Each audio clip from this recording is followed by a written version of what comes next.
गुणरत्न सदावर्ते आणि त्यांची पत्नी जयश्री पाटील या दोघांनाही सहकार खात्याने मोठा दणका दिलाय। दोघांचंही संचालक पद रद्द करण्यात आलंय, पण सदावर्ते यांनी मात्र हे सर्व खोटं असल्याचा दावा केलाय। नेमकं काय आहे सविस्तर पाहूयात।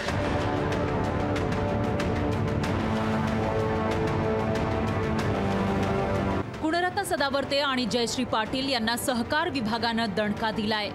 सदावर्ते दाम्पत्याचं एसटी बँकेचं संचालक पद रद्द करण्यात आलंय। तज्ञ संचालक म्हणून त्यांची केलेली नियुक्ती बेकायदा असल्याचा आरोप करणारी याचिका एसटी कामगार संघटनेचे संदीप शिंदेंनी केली होती। या तक्रारीवरून सहकार आयुक्तांनी सदावर्ते दाम्पत्याचं संचालक पद रद्द केलं।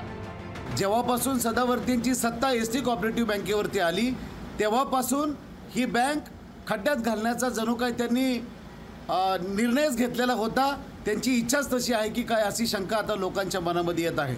खरं तर एसटी कर्मचारी अतिशय हवालदिल झालेला आहे। गेली 8 महिने आम्हाला कर्ज मिळत नाहीये।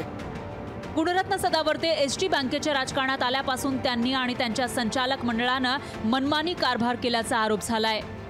वार्षिक सर्वसाधारण सभेपूर्वी सभासदांना अहवाल वाटप केले नाही। वार्षिक अहवालावर नथुराम गोडसेचा फोटो छापला। पोट नियम बदलाची सूचना न देता नियम बदलले। बँकेत बेकायदेशीर कर्मचारी भरतीचाही नियम केला। एसटी कर्मचाऱ्यांना सभासदांना कर्ज देणं बंद केलं असे आरोप करण्यात आले होते।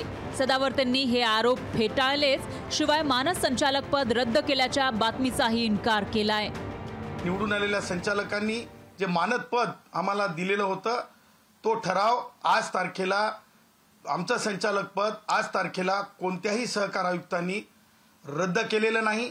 नजीकच्या पोलीस स्थानकामध्ये गुन्हा दाखल करत आहोत, आम्ही तक्रार देत आहोत आणि अब्रू नुकसानीचा दावा आपल्या माध्यमात आलेल्या सगळ्या बातम्या आम्ही त्याला टॅग करणार आहोत। सदावर्ते प्रणीत कामगार संघटनेचं संचालक मंडळ बँकेवर आल्यापासून मनमानीचे आरोप होत आहेत। सहकार खात्यानंही आता सदावर्तेंचं संचालक पद रद्द केल्यानं हा त्यांच्यासाठी मोठा दणका मानला जातोय।